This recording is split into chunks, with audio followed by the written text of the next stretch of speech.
पुंडलिक वरदारी विठ्ठल श्री ज्ञानदेव तुकाराम। जो सुख नित्य प्रकाश विभू नामरूप आधार, मती न लखे जिही मती लखे सोमय शुद्ध अपार। विचारसागर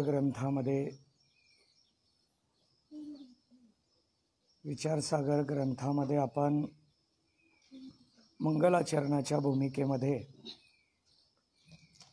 आज पहिल्यांदा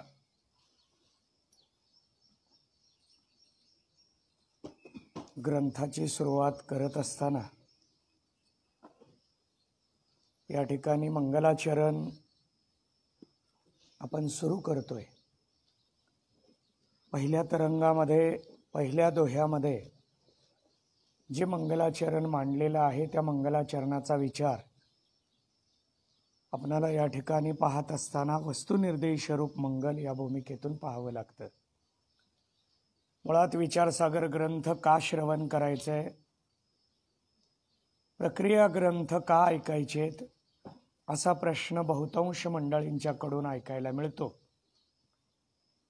वारकरी संप्रदायामध्ये ज्ञानेश्वरी, जगद्गुरु तुकोबारायांची गाथा, एकनाथ महाराजांचा भागवत ग्रंथ हे तीन ग्रंथ प्रस्थानत्रयी ग्रंथ म्हणून ओळखले गेलेले। या तीन ग्रंथांना मुख्य ग्रंथ म्हणून आपल्या समोर मांडलेला आहे। या ग्रंथांचं ऐश्वर्य आपल्याकडे असताना आपल्याकडे ही श्रीमंती आहे, विचाराची, संस्काराची, ज्ञानाची संपत्ती इतकी मोठी असताना सुद्धा इतर ग्रंथांचं श्रवण का करावं, इतर ग्रंथ का ऐकावेत, असा प्रश्न काही मंडळींच्याकडून मांडला जातो। संत वाङ्मयाला आकर ग्रंथ म्हटलं जातं आणि वेदांताचा सिद्धांत मांडणाऱ्या ग्रंथांना प्रक्रिया ग्रंथ म्हटलं जातं। आकर ग्रंथाचा अभ्यास करावा का प्रक्रिया ग्रंथाचा अभ्यास करावा असा विचार समोर येतो। मग आम्ही ज्ञानेश्वरीचा अभ्यास करावा, हरिपाठाचा अभ्यास करावा, एकनाथ महाराजांच्या भागवताचा अभ्यास करावा, तुकोबारायांच्या गाथ्याचा अभ्यास करावा का विचार चंद्रोदय, विचारसागर, वृत्ती प्रभाकर या प्रक्रिया ग्रंथांचा अभ्यास करावा, अशी शंका काही मंडळींच्याकडून मांडली जाते। परंतु मुळात ही शंका आमची अज्ञानपणामध्ये आहे। कारण संत वाङ्मय आकलन होण्यासाठी तेवढी आपली उंची नसते। आम्ही संप्रदायात किती वर्ष घालवली याच्यापेक्षा अंतःकरणाची वैचारिक उंची काय आहे त्याच्यावर वाङ्मय कळणार आहे। कीर्तनाला अभंग घेतला, प्रवचनाला ओवी घेतली, आपल्याला कळलेला अर्थच त्याचा 100% अर्थ असतो असं कधीच नाही, मुळीच नाही। आपणाला जो अर्थ कळाला तो आपल्या संस्कारानुसार आणि ज्ञानानुसार कळालेला आहे। आपलं जे आकलन आहे, आपली पाहण्याची जी दृष्टी आहे, त्या पाहण्याच्या दृष्टीवरून आपण अभंगाकडे पाहतो। अभंगाकडे आपण पाहताना आपल्या भूमिकेतून पाहतो, याचा अर्थ तो 100% आपण सांगतो तोच अर्थ खरा असं नव्हे। संतांना आणखीन त्यातून वेगळं काही मांडायचं असेल, आपली जसजशी वैचारिक उंची वाढत जाते तसतसा अभंगाचा वेगवेगळा अर्थ आपल्याला पाहता येतो। हे कशामुळे होतं? उंची वाढली। संप्रदायामध्ये सेवा आणि नामस्मरण हे अंतःकरणाची वैचारिक उंची वाढण्यासाठी माध्यम सांगितलं। सेवा करा, सेवा करा, नामस्मरण करा, सेवा करा। या सेवेच्या, नामस्मरणाच्या, भजनाच्या माध्यमातून विचार वाढले पाहिजेत। आपली वर्ष वाढतात। किती वर्ष परमार्थ केला, वर्ष वाढतो, परंतु विचार वाढत नाहीत, म्हणून परमार्थातल्या मुख्य फलापर्यंत आपण पोचू शकत नाही। विचार वाढले पाहिजेत। संसार करत असताना संसारातली वृत्ती आणि परमार्थातली वृत्ती यामध्ये खूप मोठं अंतर आहे. संसारामध्ये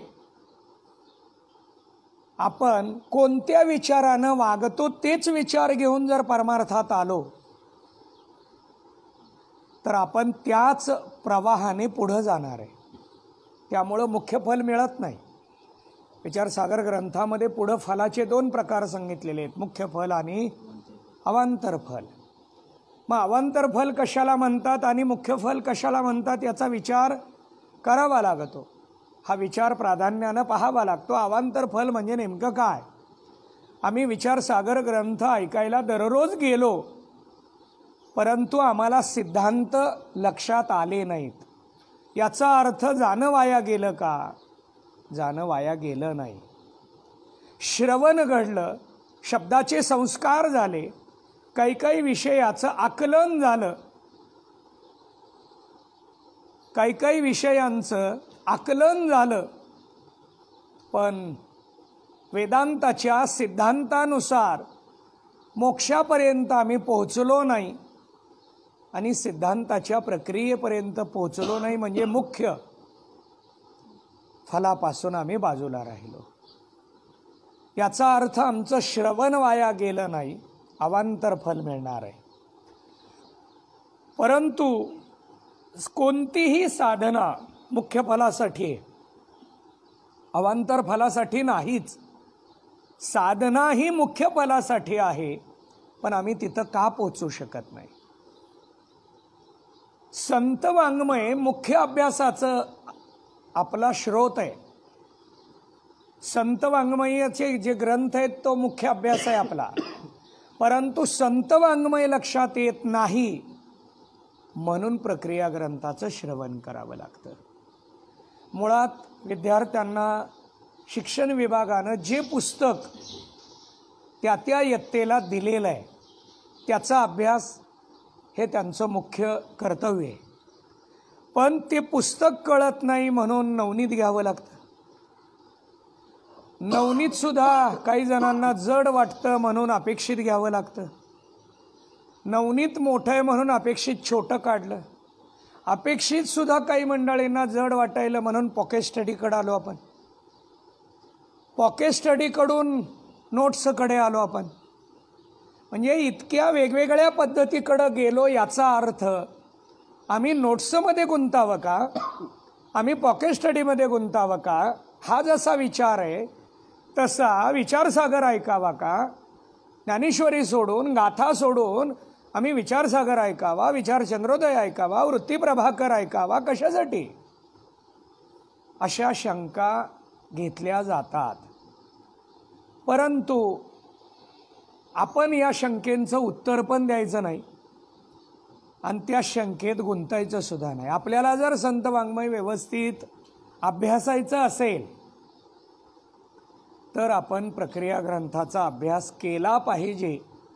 प्रक्रिया ग्रंथ कळले तर सिद्धांत कळणार आहेत आणि सिद्धांताची दृष्टी आली तर अभंग, ओवी आणि श्लोक यातले संतांना सांगण्याचे जे सिद्धांत आहेत आणि विचार आहेत ते आपल्याला लक्षात येणार आहेत. आपल्याला सिद्धांत कळले याचा अर्थ लगेचच संत वाङ्मय समजायला लागलं असं नव्हे. मी आदरणीय गुरुजींकडून ऐकलेलं होतं की आपल्याला संत वाङ्मय कळायला किती काळ जाणार आहे. 12 वर्ष गुरुग्रही राहून भांडी घासल्याशिवाय, त्यावेळचा शब्द आहे, आता भांडी शब्द बाजूला काढायचा आणि शेवा शब्द ठेवायचा. 12 वर्ष राहून भांडी घासल्याशिवाय ज्ञान सहज मिळत नाही. म्हणजे सेवा केल्याशिवाय ज्ञान मिळत नाही. म्हणून ज्ञानोबरायांनी 4थ्या अध्यायामध्ये लक्षणा मांडली आहे. येथ ज्ञानाचा कुरुठा तेथ सेवा हा, दारवंठा तो स्वाधीन करी सुभटा ओळगोनी. सेवा हे महत्त्वाचं लक्षण आहे. मग या प्रक्रिया ग्रंथामध्ये आपण श्रवण करत असताना कसं करावं? श्रवणाचे 3 प्रकार आपण पाहतो. अंगश्रवण, अंगी श्रवण आणि अपातता श्रवण. तीन प्रकाराच्या श्रवणातून आपण जात असताना हे श्रवण आपलं कसं घडलं पाहिजे. ज्ञानोबरायांच्या भाषेत पाहायचं झालं तर 9वा अध्याय. तरी अवधान ऐकले दिजे मग सर्व सुखाचे पात्र होईजे, हे प्रतिज्ञोत्तर माझे उघड ऐका. ज्ञानोबराय लक्षणा सांगतात की आपण काय करावं तर अवधानपूर्वक श्रवण करावं. पण श्रवणात अडथळे येतात, त्याची संगती काय. आम्ही श्रवणाला बसलेलो असतो परंतु श्रवणामध्ये अडथळे येतात. आता हे अडथळे किती प्रकारचे आहेत आपण पाठीमागं अनेक वेळा याचा विचार केलेला आहे. 3 प्रकारचे अडथळे सांगितले जातात. याला शास्त्रीय भाषेत प्रतिबंध म्हणतो आपण. भूत प्रतिबंध, भावी प्रतिबंध आणि वर्तमान प्रतिबंध. 3 प्रकारचे प्रतिबंध आहेत. भूत प्रतिबंध म्हणजे भूतकाळातले प्रतिबंध, भूतकाळातले विचार. पाठीमागचे विचार नेमके श्रवणात येतात आणि हे श्रवणातले विचार आपल्याला गप्प बसू देत नाहीत, श्रवणच करू देत नाहीत. मग आपण पाठ झाल्यानंतर विचारतो हे मला कळलंच नाही, का कळलं नाही. अडथळा आला नेमका त्यावेळेला पाठीमागचे कोणते तरी विचार आले आणि त्या विचारानं श्रवणाला थांबवलं. शरीरानं मनानं बसलोय आपण परंतु श्रवणेंद्रियाद्वारे ग्रहण करण्याच्या मार्गावर नाही. जसं ज्ञानोबरायाने आपल्याला सांगितलेले मोक्ष रेखे आला तो भाग्ये विनटला. हरिपाठाचा 6वा अभंग 3ऱ्या चरणामध्ये ज्ञानोबराय लक्षणा मांडतात. रेखे म्हणजे रेषेवर आला. तसं आपण श्रवणाच्या रेषेवर यावं लागतं. श्रवणात येतो आपण, रेषेवर यावं लागतं. म्हणून एक विचार सांगितला जातो, भूमीवर बसून ऐकावं का भूमिकेवर बसून ऐकावं. भूमीवर बसतो आपण, जास्तीत जास्त आसन टाकून बसतो आपण भूमीवर, पण भूमिकेवर आल्याशिवाय श्रवण घडत नाही. आणि म्हणून भूमिकांचा विचार आपल्यासमोर मांडला जातो. मग यामध्ये जे येणारे प्रतिबंध आहेत ते भूत म्हणजे भूतकाळातले पाठीमागचे विचार नेमके येत राहतात. काल आपण फोनपे केलेलं आहे, मग त्यांचा निरोपच आला नाही.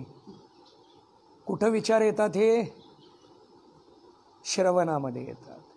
श्रवणामध्ये विचार आले की मनुष्य गुंततो, गुंतला की ऐकण्यापासून तो बाजूला जातो. याला अडथळा म्हणतात. हे झाले भूतकाळातले. भविष्यकाळातले विचार. आता पाठ संपल्यानंतर घरी जायचं आहे, वेळेमध्ये सगळं पूर्ण करायचं आहे. मग येता येता आपल्याला हे आणायला सांगितलेलं आहे मार्केटवरून.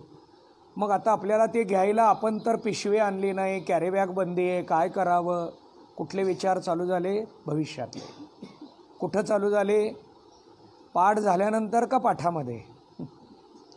पाठ चालू असताना हे विचार सुरू आहेत आणि त्यामुळं भावी प्रतिबंध आम्हाला अडथळा करतात आणि त्या अडथळ्यामुळे श्रवण घडत नाही. 2 प्रतिबंध सांगितले. आता 3रा प्रतिबंध वर्तमान प्रतिबंध. वर्तमान प्रतिबंधामध्ये 4 प्रकार आहेत. विषयासक्ती, बुद्धिमंद दोष, विपर्य आणि कुतर्क. आपण हे चिंतन काय म्हणते? कषाय ना. कषाय हा आपल्या ह्याच्यातला दोष सांगितला जातो. तो या भूतभावीमध्ये तो सांगितला जात नाही. कषाय हा पण दोषच आहे, पण कषाय दोषाच्या अनुषंगाने वेगळे दोष आपल्यासमोर मांडले जातात. काय पण यामध्ये विषयासक्ती वर्तमानामध्ये सांगत असताना वर्तमानातला कषाय सांगितला जात नाही. वर्तमानामध्ये बुद्धिमांद दोष, कुतर्क, विपर्य आणि विषयासक्ती हे 4 सांगितले जातात. विषयासक्तीमध्ये 5 विषय असल्यामुळं 5 आसक्ती, शब्द, स्पर्श, रूप, रस आणि गंध या 5 विषयाचा विचार आपल्यासमोर मांडला जातो आणि त्यामध्ये आसक्ती कुठलीच असू नये. त्यामध्ये शब्द असेल, स्पर्श असेल, रूप असेल, रस असेल, गंध असेल. काही जण म्हणतील आसक्ती संपल्यानंतर हा सिद्ध आहे का साधक आहे? श्रवणाला आसक्ती असू नये. ज्याला आसक्ती नाही तो श्रोता आहे का सिद्ध आहे? आपल्याकडं थोडा जरी त्याग झाला तरी आपल्याला वाटतं मी सिद्धच आहे. आपण अंशात्मक त्याग करायला लागलो. कशासाठी त्याग झाला? दररोज नित्यानं पाठाला जाऊ लागलो, दररोज नित्यानं जप करू लागलो, दररोज नित्यानं भजन करू लागलो. म्हणजेच आम्ही आमच्या संसाराचा त्याग करून भजनाला, नामस्मरणाला, पाठाला वेळ दिला. मग नित्यानं करतोय म्हटल्यानंतर आम्ही आमच्या साध्याला पोचणार वाटतं आपल्याला, पण असं नसतं. आपले दोष आपल्याला तिथपर्यंत पोहोचू देत नाहीत. म्हणून साधकाची लक्षणं मांडत असताना आसक्तीरहित होणं हे एक लक्षण मानलं जातं. आता याच्यासाठी अभंग सांगतो. तुकोबारायांचा एक अभंग आहे. साधकाची दशा उदास असावी, उपाधीन असावी, अंतर्बाह्य. साधक कसा असावा याचा विचार सांगितलेला आहे. सिद्ध कसा असावा वेगळा विचार आहे.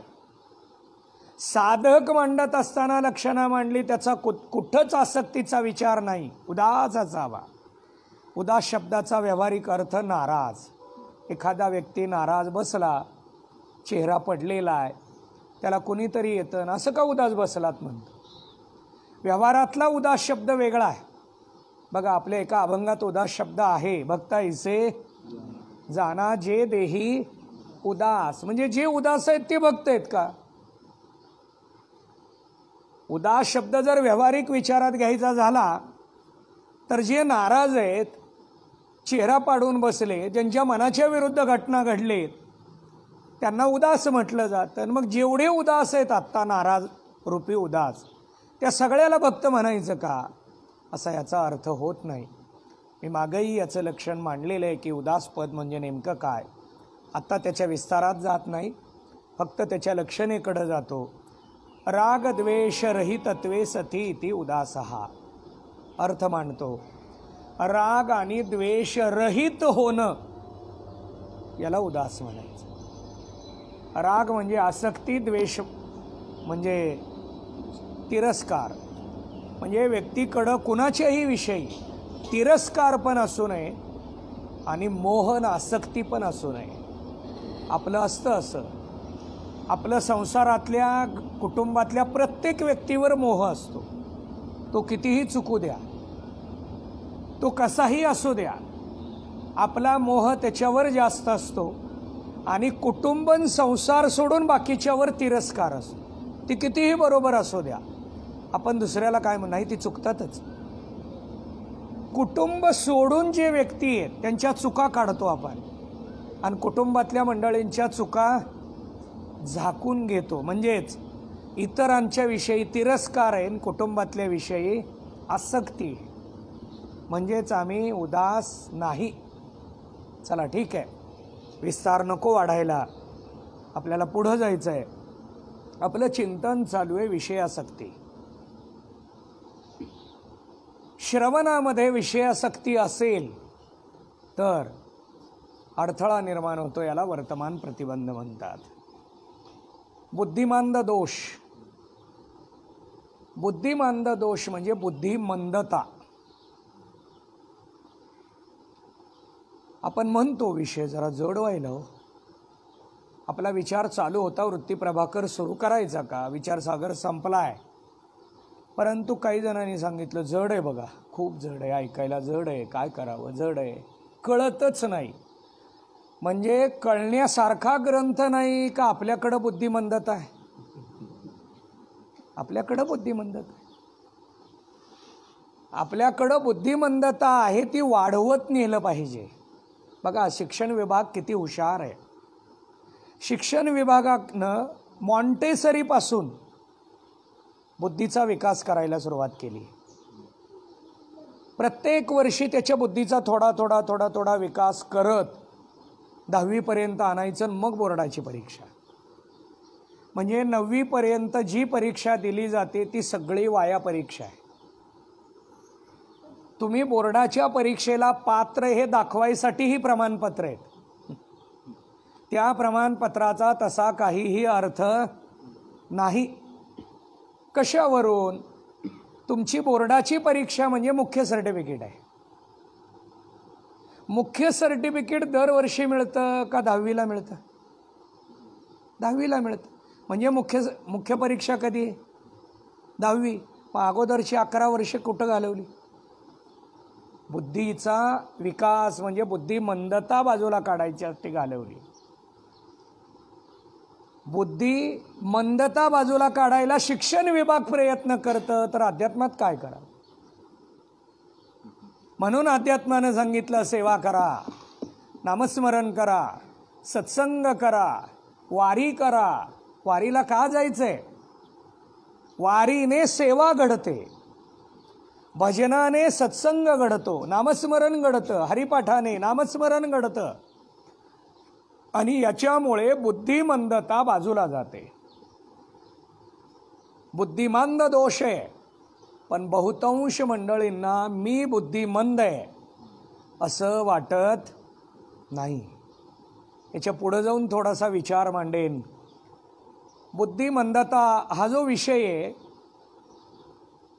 हा सामान्याला वाटत नाही आम्ही बुद्धिमंद, यात नवल नाही. कीर्तनकारांना पण वाटत नाही आम्ही बुद्धिमंद आहे.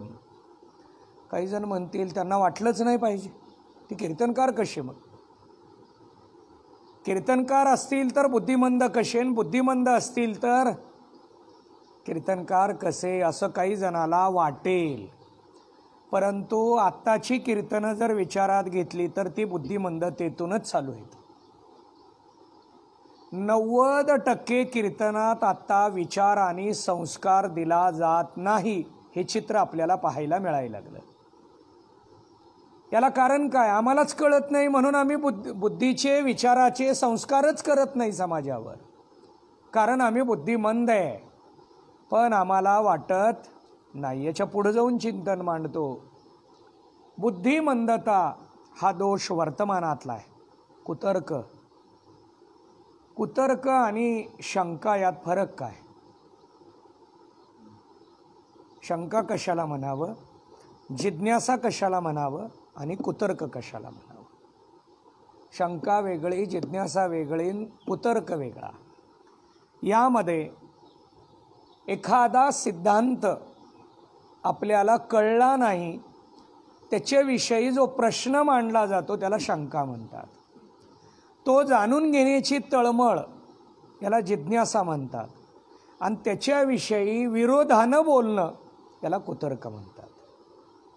कुतर्क वेगळा आणि जिज्ञासा वेगळी. कुतर्काबरोबर कधीच चर्चा करायला बसू नये. ज्याच्याकडे जिज्ञासा आहे त्याच्याबरोबर चर्चा करावी. ज्याला शंका आहे त्याच्याबरोबर चर्चा करावी.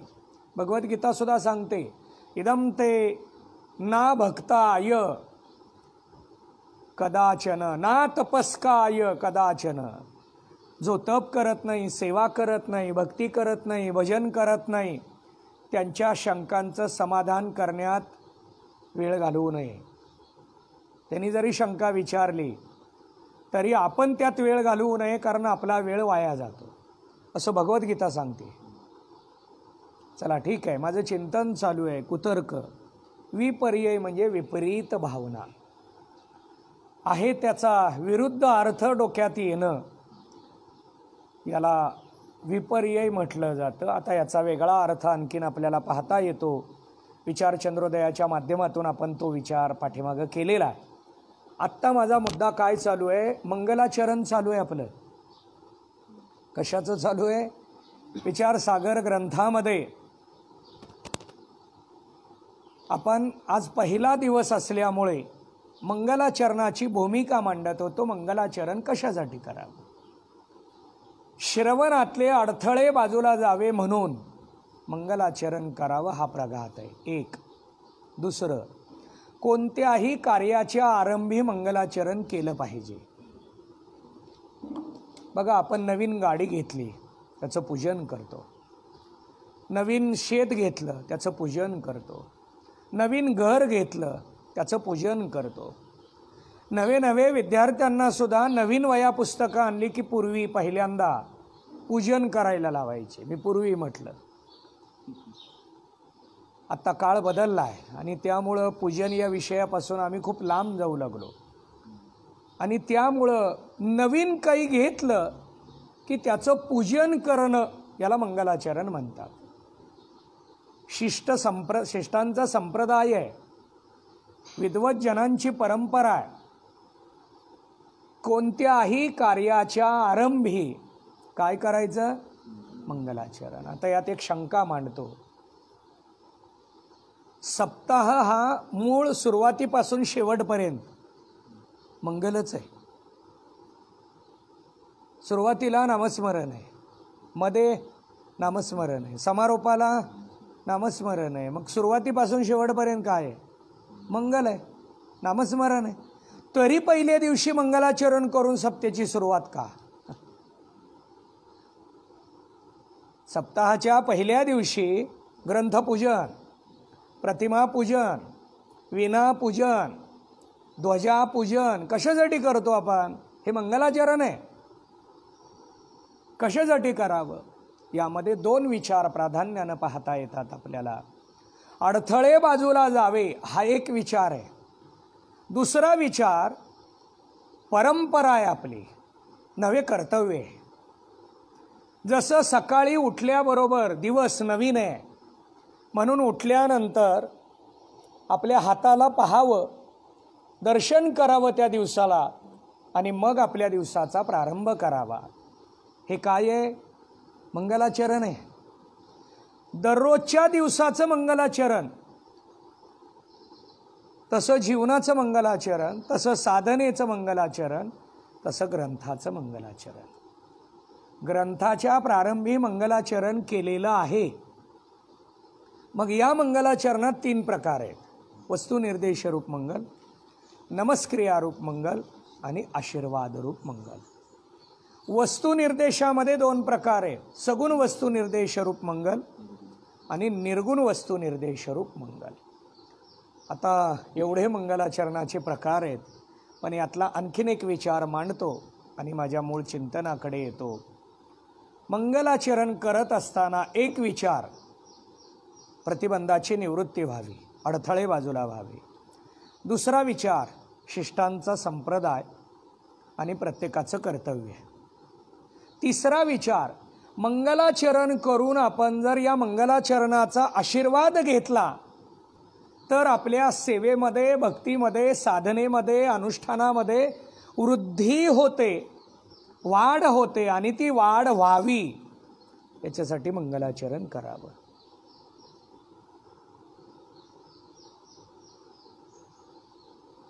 यातला मगाशी मी एक विचार आपल्यासमोर मांडला होता.